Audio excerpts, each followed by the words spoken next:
नमस्कार, बहुत स्वागत है आप सबका। मैं पुनीत पाठक और आप देख रहे हैं छत्तीसगढ़ की बात। बस्तर में माओवादियों के खिलाफ निर्णायक लड़ाई की तैयारी है। दशकों से नासूर बन चुके लाल लड़ाकों पर नकेल कसने के लिए मेल मुलाकात और मीटिंग मंथन भी जा रहा है। बैठकें भी हो रही हैं और इसी बीच विशेष राष्ट्रीय सलाहकार के विजय कुमार बुधवार को बीजापुर पहुंचे। यहां पुलिस अधिकारियों के साथ नक्सल फ्रंट पर चल रहे रणनीति की समीक्षा की गई। बस्तर से लौटकर के विजय कुमार मुख्यमंत्री भूपेश बघेल से भी मिलेंगे और ऐसे में के विजय कुमार के बस्तर दौरे के क्या मायने हैं, किस तौर पर इसे देखें, आने वाले दिनों में लाल मोर्चे पर क्या फोर्स का एक्शन प्लान दिख सकता है, इन तमाम बिंदुओं पर बात करेंगे। पहले एक रिपोर्ट दिखाते हैं।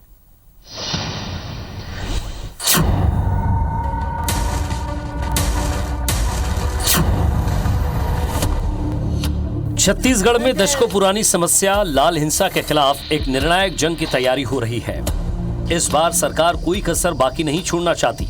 वो पुरानी गलतियों से नई सीख लेकर आगे बढ़ रही है। इसी कड़ी में मुख्यमंत्री भूपेश बघेल के केंद्रीय गृह मंत्री अमित शाह से मुलाकात के बाद विशेष राष्ट्रीय सुरक्षा सलाहकार के विजय कुमार का छत्तीसगढ़ दौरा काफी अहम माना जा रहा है। के विजय कुमार बुधवार को बस्तर पहुंचे, जहां बीजापुर में उन्होंने पुलिस और सुरक्षा बलों के अधिकारियों के साथ मीटिंग की। इस दौरान उन्होंने बस्तर में चल रहे नक्सल ऑपरेशन को लेकर आगामी रणनीति, विकास कार्यों की सुरक्षा के साथ केंद्र से मिलने वाले 5 बटालियन की तैनाती पर चर्चा की। बस्तर से रायपुर लौटने के बाद के विजय कुमार मुख्यमंत्री भूपेश बघेल से भी मुलाकात करेंगे।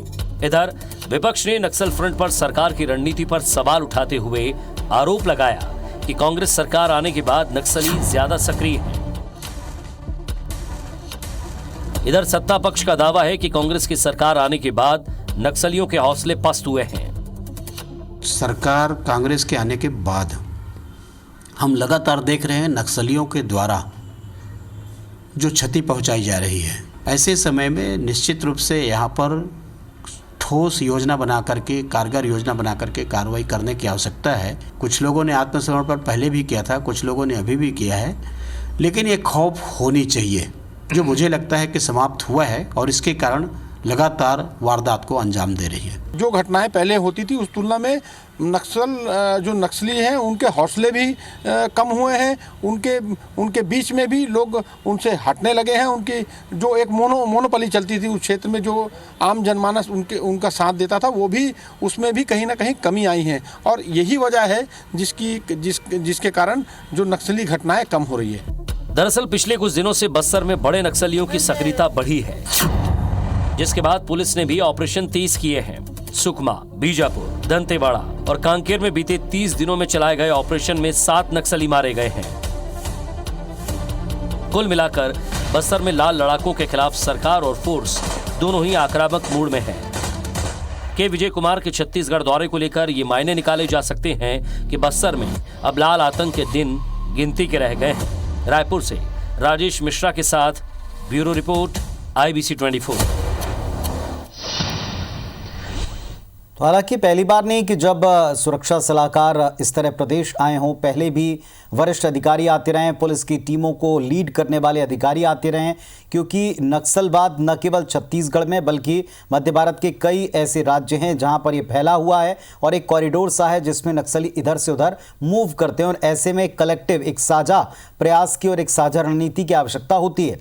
और सुरक्षा सलाहकार जब यहाँ आए हैं, इसके बाद या तो उत्साहवर्धन के लिए वो आते दिखाई पड़े हैं या एक नई रणनीति के लिए आए। तो अब की बार क्या रणनीति में कोई बड़ा परिवर्तन देखने को मिलेगा?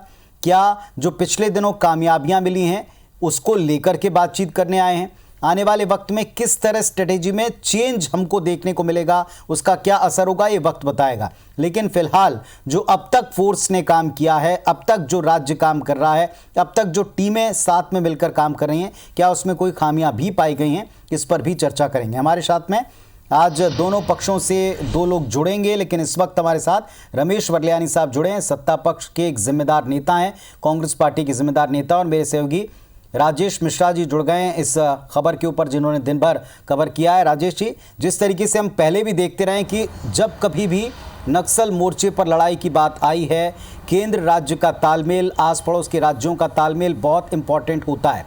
अब की बार का जो दौरा है सुरक्षा सलाहकार का, किस तौर पर लिया जाएगा? देखिए, इस मौके पर राष्ट्रीय सुरक्षा सलाहकार के विजय कुमार का यहाँ पर आना एक निश्चित रूप से बड़ा मायने रखता है, क्योंकि कुछ दिन पहले ही मुख्यमंत्री की गृह मंत्री अमित शाह जी से मुलाकात हुई थी और उसमें नक्सल उन्मूलन को लेकर सरकार जो काम कर रही है और केंद्र से राज्य सरकार को जो अपेक्षाएं हैं उसको लेकर चर्चा हुई है। 5 बटालियन की उन्होंने मांग की है कि उनका यह कहना है कि अब छत्तीसगढ़ सरकार जो है बदली रणनीति के तहत नक्सलियों के खिलाफ लड़ाई लड़ रही है। ऑपरेशंस भी चल रहे हैं, बातचीत भी चल रही है और इसके अलावा बस्तर में नक्सलियों का जवाब देने के लिए विकास कार्य भी वहां पे किए जा रहे हैं। चूंकि विकास कार्य के विरोधी हैं नक्सली और बार बार इस विकास कार्य में बाधा पहुंचाते हैं, इसलिए वहां पर विकास कार्य को सुचारू रूप से चलाने के लिए सुरक्षा बलों की जरूरत पड़ेगी। तो वो सुरक्षा बल जो वहां पर मांगे हैं। और इसके अलावा अगर हम बात करें, 2 दिन पहले एक बड़ी नक्सली मुठभेड़ हुई थी एसएसबी के जवानों के बीच और नक्सलियों के बीच। उसमें 3 इनामी नक्सली मारे गए थे जिनके पास विदेशी हथियार भी बरामद हुए थे। तो एक बड़ी कामयाबी यहां पर मिल रही है। और अगर हम बात करें पिछले कुछ दिनों से, तो लगातार जगदलपुर के आसपास बॉर्डर के इलाके में, सुकमा इलाके में बड़े नक्सलियों की आवाजाही की जानकारी मिल रही है। इन सब के बीच राष्ट्रीय सुरक्षा सलाहकार के विजय कुमार का यहां आना और उसके बाद फिर सीधे आके यहां पर बस्तर जाना और बस्तर में सुरक्षा बल के अफसरों के साथ, पुलिस के अफसरों के साथ, कोबरा बटालियन के अफसरों के साथ बैठक करके एक रणनीति तैयार करना एक बड़ा मायने, बड़े संकेत की ओर इशारा करता है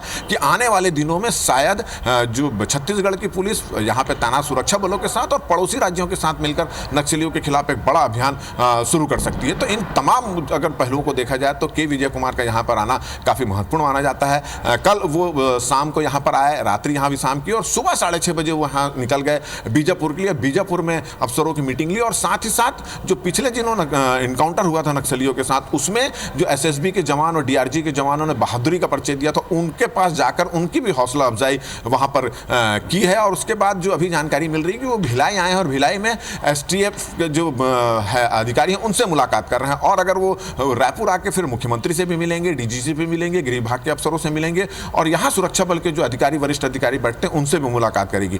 तो इस पूरी अगर के विजय कुमार के दौरे को देखें और पिछले दिनों की जो परिस्थितियां उसको देखें तो ऐसा लगता है कि छत्तीसगढ़ की पुलिस को एक बड़ा अभियान नक्सलियों के खिलाफ शुरू करने की तैयारी में है। हालांकि वरिष्ठ अफसर इस बारे में अभी खुलकर नहीं बोल रहे हैं और उनका कहना है कि ये विजय कुमार जी का रूटीन दौरा है, मगर अक्सर ये देखा गया है जब कोई ऐसी परिस्थिति निर्मित होती है या विजय कुमार जी जब आते हैं तो उसके बाद कोई एक बड़ी मुहिम जो छत्तीसगढ़ पुलिस पड़ोसी राज्यों के साथ मिलकर करती है और शायद इसका ही ये संकेत है। जी चलिए, हमारे साथ में रमेश वरलानी साहब कांग्रेस पार्टी की तरफ से जुड़े हुए हैं और श्रीचंद सुंदरानी साहब भी जुड़ गए। सुंदरानी साहब नमस्कार, आपका भी स्वागत है इस मंच के ऊपर। पहला सवाल मेरा वरलानी जी से। वरलानी जी, सुरक्षा सलाहकार का प्रदेश में आना, सीधे उस फ्रंट पर जाना जहां पर हम नक्सलियों के खिलाफ मोर्चा लगाकर बैठे हैं, हम लगातार उनके खिलाफ कैंपेन चला रहे हैं, अभियान चला रहे हैं, जिसमें कभी कामयाबी मिलती है, कभी कुछ राज्य की तरफ से मांगे उठाई जाती हैं। राज्य की तरफ से एक पत्र लिखा गया था, मुलाकात की गई थी, केंद्रीय गृह मंत्री के सामने कुछ प्रस्ताव रखे गए थे, या हम ये कह सकते हैं कि राज्य की मांगे वो थी। क्या इस दौरे को उस संदर्भ में देखा जा सकता है, क्योंकि ये सब कुछ एक दूसरे से जुड़ता नजर आ रहा है?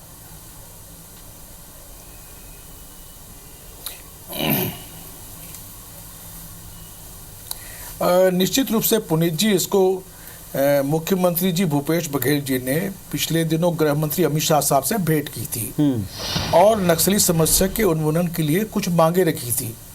मैं सोचता हूँ उसी संदर्भ में केंद्रीय गृह मंत्री जी ने विजय कुमार जी को भेजा होगा और एक अच्छा सशक्त अभियान जो राज्य सरकार चलाना चाह रही है उनके आने से उसमें गति आएगी, ऐसा मुझे विश्वास है। और मैं यहाँ ये बता दूँ कि जब से मुख्यमंत्री भूपेश बघेल जी ने सत्ता संभाली है, उन्होंने नक्सली उन्मूलन के लिए 2 मोर्चे पर एक साथ काम किया है। एक तो नक्सली समस्या का अंत तभी होगा जब वहाँ के रहने वाले आदिवासियों को आप विश्वास जीतेंगे।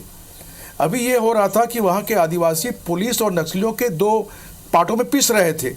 अनेक नक्सली निर्दोष लोग, अनेक आदिवासी जो निर्दोष थे, वो नक्सलियों के सहयोगी शंका में लोग जेलों में बंद थे।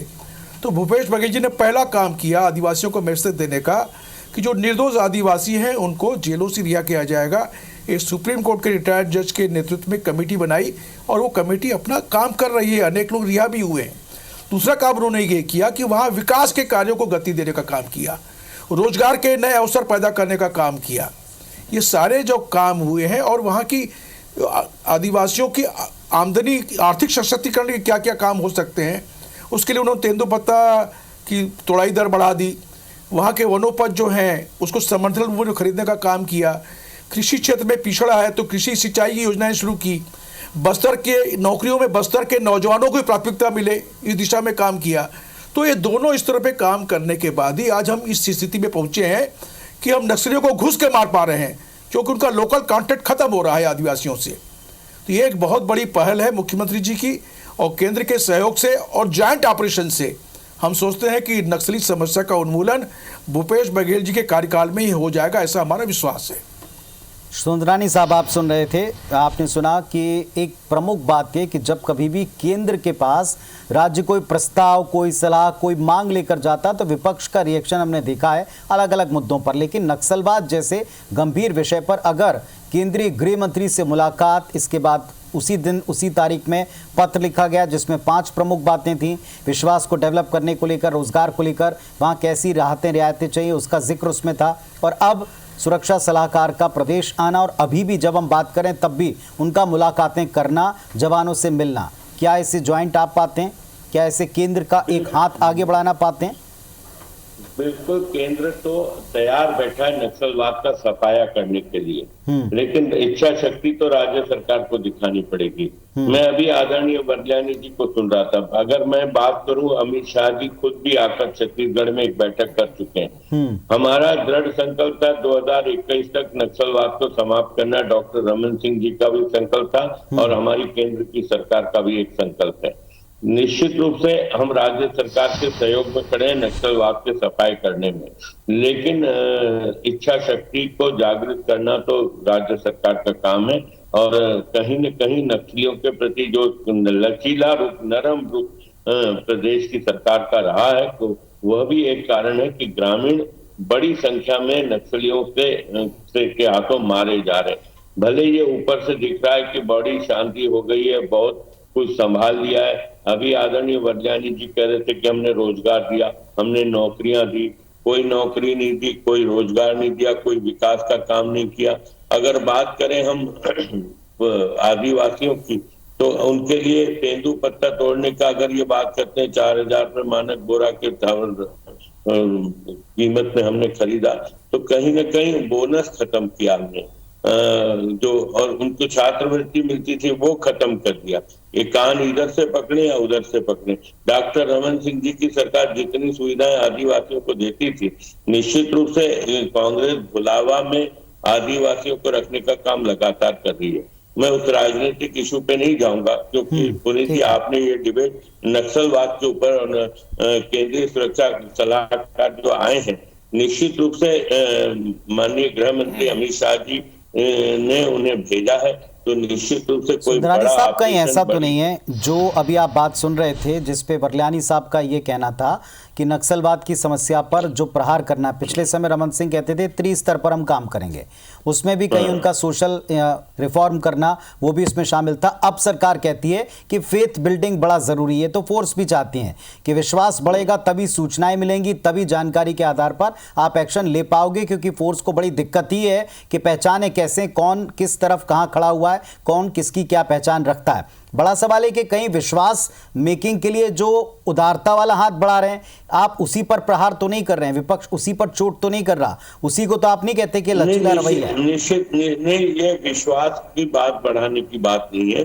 बड़ी संख्या में आदिवासी मारे जा रहे हैं, नक्सलियों के हमलों के शिकार हो रहे हैं। कहीं ना कहीं उनको ऐसा माना जा रहा है कि सूचना सरकार तक पहुंचा रहे हैं, उस संदेह में नक्सलियों के वो शिकार हो रहे हैं, तो उनको। और दूसरा, वरल्यानी जी ने कहा कि हमने आदिवासियों को जेलों से छोड़ा। कितने कैदियों, कितने को छोड़ा आपने? कहीं पे भी कोई, सब कागजों पे योजना 2 साल निकल गया है और समय तेजी से निकलता जा रहा है। अगर इन्होंने इस प्रकार का कोई काम किया होता तो धरातल पे दिखना चाहिए ना। आज स्थिति संभलनी चाहिए थी ना, संभली कहाँ है स्थिति? ठीक है, मैं आपकी बात का जवाब लूंगा। यानी साहब, आपने सुना सुंदरानी साहब का जो कहना था। मेरा सीधा सवाल ये है कि ये जो विश्वास मेकिंग की प्रक्रिया है, कहीं इसमें लचीला रवैया विपक्ष को जो दिखाई पड़ता, क्या इस वजह से वहां पर लगातार ग्रामीण और आदिवासी इसका शिकार हो रहे हैं?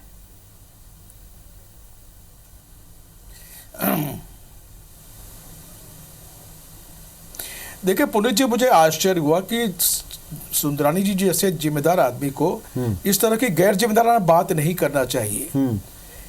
और 15 जब रमन सिंह सरकार आई थी 2003 में, उस समय 2 जिलों, छत्तीसगढ़ के केवल 2 जिलों के कुछ हिस्से में नक्सली समस्या थी। 15 साल में ये नक्सली समस्या रमन सिंह जी के कार्यकाल में पूरे प्रदेश में फैल गई। तो विल पावर किसका मजबूत था? रमन सिंह जी ने नक्सलियों के बारे में एक नीति को बनाई नहीं। कभी कहते थे हम उनको घुस के मारेंगे, कभी कहते थे बातचीत से हल होंगे। तो एक नक्सल नीति थी नहीं। इसके 2 उदाहरण मैं देता हूं। रमन सिंह जी के कार्यकाल में जितनी नक्सली घटनाएं हुई हैं उसका रिकॉर्ड निकाल लीजिए और 2 साल का रिकॉर्ड निकाल लीजिए, मालूम पड़ जाएगा। रमन सिंह जी के कार्यकाल में वहां के कलेक्टर एलेक्सपाल मेनन का अपहरण होता है, 2 पुलिसकर्मी मारे जाते हैं उनके सामने में। और यहां तक यह चर्चा है कि एलेक्सपाल मेनन को रिहा करने के लिए बड़ी फिरौती की राशि दी गई। दूसरा, केपीएस गिल साहब को बुलाया जिन्होंने पंजाब में आतंकवाद खत्म किया। रमन सिंह जी ने उनको बुलाया और केपीएस गिल की साहब की कोई सेवा ले नहीं पाए और वो केपीएस गिल स्वयं होकर चले गए। और उन्हें अपने इंटरव्यू में कहा है कि बड़े विचित्र मुख्यमंत्री हैं डॉक्टर रमन सिंह जी। वो कहते हैं नक्सलियों पर प्रहार, नक्सलियों के ऊपर ऐसा हमला मत करिए कि इनकी मौत हो जाए। अरे नक्सलियों पे हिंसा, मारेंगे नहीं तो कैसे उनका मामला हो जाएगा। और हमारे मुख्यमंत्री का विल पावर बहुत मजबूत है। ठीक है, वो घुस के मारने की बात करते हैं। ठीक है, ये उत्तर हो गया इस बात का। इस और बात जब का तक उत्तर आप क्या वहां है पर कि सूचना क्या, तंत्र का अभाव रहा क्या है जो 15 रवैया साल इसे में, लचीले उस तौर पर सूचना तो नहीं तंत्र लिया तभी जाए, विकसित होगा। क्या जो आप जिसे सूचना विश्वास मेकिंग की प्रक्रिया कह रहे हैं, क्या इसे लचीला व्यवहार ना माना जाए तो क्या तर्क है? क्या फर्क करते हैं, किस तरीके से फर्क करते हैं?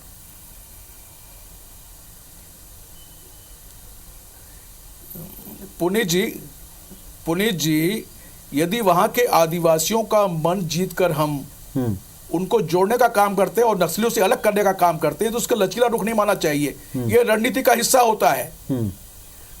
आदिवासियों का यदि आप विश्वास जीत लेंगे जमीनी स्तर पर, नक्सलियों के पैर उसी दिन उखड़ने शुरू हो जाएंगे। और ये 2 साल में हमने किया है, इसलिए स्थिति है या तो नक्सली मारे जा रहे हैं या वो आत्मसमर्पण करने के लिए मजबूर हो रहे हैं। अबूझमाड़ जैसे इलाके में पुलिस फोर्स और सुरक्षा बल घुसे हैं। अबूझमाड़ साहब उत्तर देना चाहेंगे इस पर? इलाका है अबूझमाड़ के राजस्व रिकॉर्ड तैयार हो रहे हैं।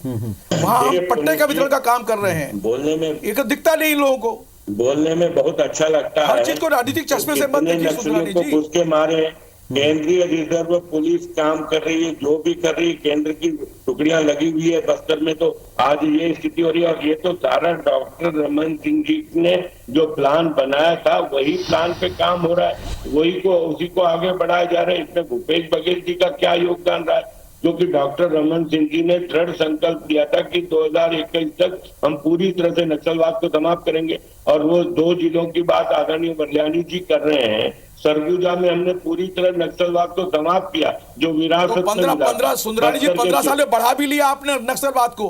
बिल्कुल नहीं बढ़ाया 15 साल में नक्सली बढ़ाकर फिर आप मारेंगे, ये रणनीति बनाई क्या? जिले छोटे छोटे हो गए 15 सालों में। भाई राजनीतिक चश्मे से मत देखिए। भूपेश बघेल जी बहुत साहसी हिम्मती नेता है। आपकी सरकार का विल पावर होता तो अभी तक नक्सल समस्या समाप्त हो जाती भाई साहब। डॉक्टर रमन सिंह जी ने जो जाल बिछा के गया था ना, उसी के कारण आप थोड़े से अपने आप को सफल महसूस कर रहे हैं। ठीक है, चलिए थोड़ा सा उम्मीदों की बात करते हैं, वर्ल्यानी साहब, जो 5 बटालियन मांगी थी, जो पहले तौर पर फिजिकल दिखाई पड़ता है, जो केंद्र से वहां पर आर्थिक पैकेज या वहां उद्योगों के लिए मांग की गई थी, क्या उसके इंस्पेक्शन के तौर पर आप देखते हैं इसे और आप मानते हैं कि राज्यों को वो चीजें मिलेंगी जो राज्य ने मांगी? वर्ल्यानी साहब, छोटा जवाब।